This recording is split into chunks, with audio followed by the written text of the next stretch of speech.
Come on. Araceli, thank you so much for coming up here. And let's just begin with telling us what happened a couple of months back and to the direction of your freedom. So, oh, it's so hard to be up here. It's okay, I'm right here. So, a couple months ago, about 3.5 months ago, I was going through hardship in my life, and I started suffering from anxiety and vomiting. And when I say vomiting, anxiety, I mean it lasted all day. I vomited twice, 3 times a day, even more sometimes. I had anxiety so bad that I had to leave work at times. I even missed work twice a week. And I work at a doctor's office, so I have patients all day, every day, so you can't really just leave work, but I would leave because I couldn't even work. I couldn't eat, I couldn't be around people because I felt so weird, so anxious, and even people could notice that. They're like, are you okay? And I tried my hardest, and I would kind of yeah, I'm fine. And I would go to the bathroom, pray, come out, but it kept attacking me, really bad, to the point where, I was a zombie. I felt like a zombie. I felt like I got up and it wasn't even me. Wow. And so you're saying this was happening for 3.5, 4 months of this constant nausea and just vomiting throughout the day, or was it just in the morning, or when was this happening? So it hit hard in the morning, right when I wake up. So I would wake up, I would be very anxious. I start vomiting for a good 10, 15 minutes. I would get up, get ready, go to work. Right as soon as I ate something, go to the bathroom, vomit, and then work. Same thing, had lunch, vomit, and then I would come home, and then after so long after vomiting, I stopped eating because, you're going to vomit. So I said, you know what, just don't eat as much, or eat fruit or something so that doesn't hurt when you vomit. So then I lost 20 pounds. I kept checking my weight every couple weeks, and it kept going down. And then I, tried again eating more. So I would gain my weight back, and same thing, vomit, vomit, vomit. And tell us, were you prescribed with medications? Did you take those medications? So yeah, I had anxiety medication. I had Sofran for vomiting. I had ulcer medication like omeprazole for gastritis. All of that. I had all those medications. I didn't take it though. I left it in my bathroom because I kept telling myself, God's going to heal you.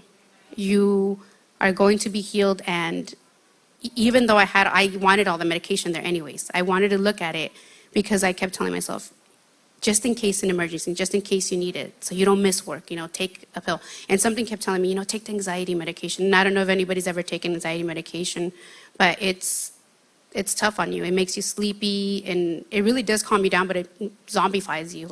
You feel like a zombie. So I said, no, I'm not going to take it. I'm going to keep going with my day. And, I'm going to pray. Every time I get attacked, I'm going to pray. God's going to get me through every hour of the day. And so I left it. I didn't take it. And, there was nights, I didn't sleep. I was on 2 hours of sleep, 3 hours of sleep, going to work. And I have kids, so I had to take care of the kids and function with all of that, So it was really, really hard. Tell us, what was the turning point for you that you're like, you know what, I need to get prayed for? What was that turning point, and what happened after you received prayer? So I went through inner healing my soul. So I did that, and I did praying. I've been praying, and it's...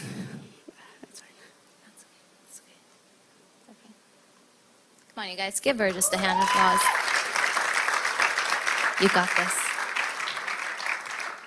So, just a quick FYI, I was baptized in 2015. I actually looked at my certificate a couple months ago, and I told myself, oh my gosh, time is flying. Yeah. And something in my head told me, honestly, what have you done from 15 to now? And have you really gave your all to God? And I feel like I have to share that because it's big. And I told myself in my head, no, I didn't. I didn't give my all to God. I got baptized. I would come to church here and there to play the role, of going to church on Sundays. But I have not gave my all to God. I have not laid my life down to God. So one night I went, into my closet. That's my praying closet. I went and I prayed. And I cried out to God, and I said, God, Forgive me for everything I've ever done in my life, you know. And tonight, I lay my life down for you. Tonight, I choose to live with you, for you, and that's it. I will wake up the next day, I'll lose anything, you know. I'll lose anyone, anything for you. And that night, I started praying. And I heard something like in my head, and it said, I won't stop until you go crazy. I won't stop until you lose it all. I panicked, and I said, oh my God, whatever's trying to get to me is gonna kill me, is gonna finish me off. So I contacted Pastor Vlad, and at this point, I was like, I'm desperate, I need to get healed. I need to, and you know, he encouraged me fasting and to come in the morning to get prayed over, for which I did. And that night, literally God told me, cry your last cry, scream your last scream, and vomit your last vomit. Because tonight's the night, it's the last night. Come on. And Amen. Amen. God is so good. And I want you to touch on this, Araceli, is that you came here to the morning prayer and you received your deliverance, but also the journey afterwards as you were going through this past couple of weeks. So it's been a couple of weeks now. And have you been struggling? Have you been throwing up or this anxiousness? What's been going on with you? Oh, nothing. I received healing that morning. I came in, and you know, when you come in, it's tough to be around a crowd, especially, you know, if you're shy. Like, I'm very shy. So I kept thinking, when they said, oh, Araceli, come up so we can pray, I wanted to run. Something said run. And no, I stuck to it. I got prayed for. Really quick that I want to share is I went home that morning after prayer. I didn't feel anything. I felt completely the same. I did. I felt the same. And in my head, I started thinking, Araceli, you're not healed. See, it didn't work. You wasted your time. And I was going back into that mood, laying down, getting sad and thinking, oh, you weren't healed. And I wanted to vomit again. I went to the bathroom, and at this point, I was angry. I was really angry, and I said, no, you're not. I'm not going to vomit. I'm not going to cry. No, you're done. You're healed. And yeah, the feeling went away. I laid down, took a nap, woke up. I was hungry. And when I say hungry, it's a crazy feeling. I mean, it was a crazy hunger. Pastor Vlad said on the conference I had 4 tacos. Actually, I had 5. Yeah. I had 5 tacos. And that wasn't even it. I ate like crazy during that day till now. I've been eating more than 3 meals a day than you know. I've been eating a lot, and I have not vomited. Anxiety, gone, completely gone. Like it's gone. I'm sleeping, I'm eating, I'm working. Amen. Amen.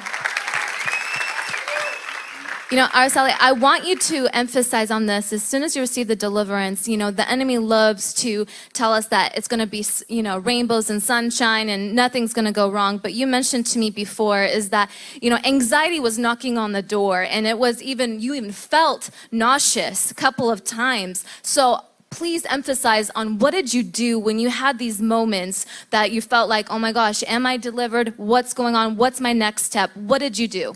So yeah, they did come back. So I was completely healed, fine. And then all of a sudden, one day, it wanted to come back. And I started thinking again, oh, you have to throw up, go throw up. And I said, no, I came against it. I prayed, and I said, you're healed. You're not going to throw up. God is with you, and the devil's a liar, and you will not go back to the old ways. And Amen. I felt good. Amen.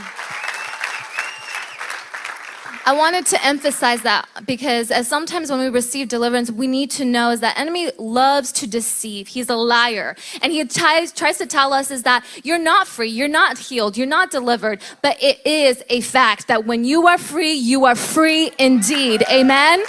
And it is a beautiful thing is that even though it was knocking on her door, she rebuked it, refused, and said, I declare that I am free and I'm not going back anymore. And we need to hear this more often as soon as we receive our freedom, what to do next. Amen?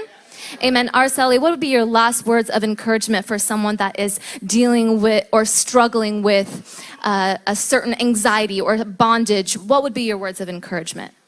So mine would be, like I said, I have been coming to church on and off. When I feel like when you literally tell God and when you tell him, you know, I'm here, you give it all to him. And when you're halfway in and halfway out, it's so hard because you don't, I feel like I was always halfway in and or out.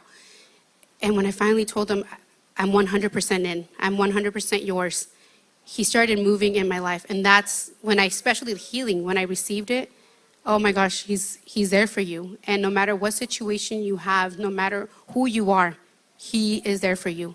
Yes. And all it takes is honestly a little bit of faith. Yes. And yeah. Come on.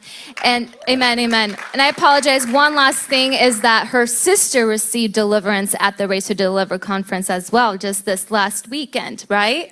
So it was a whole family deliverance all in one package. Come on. God is doing some good things, breaking generational curses. Amen, amen. So you guys, let's just give God just one more shout of praise. Thank you so much, Araceli. Thank you for watching this content. I know this was a blessing to you. We would like to ask you to subscribe to our channel and click on the bell on our channel so that each time we upload something, you can be notified. Don't forget to share this content with your friends and family and on social media. We're so thankful to you. Better is not good enough. The best is yet to come.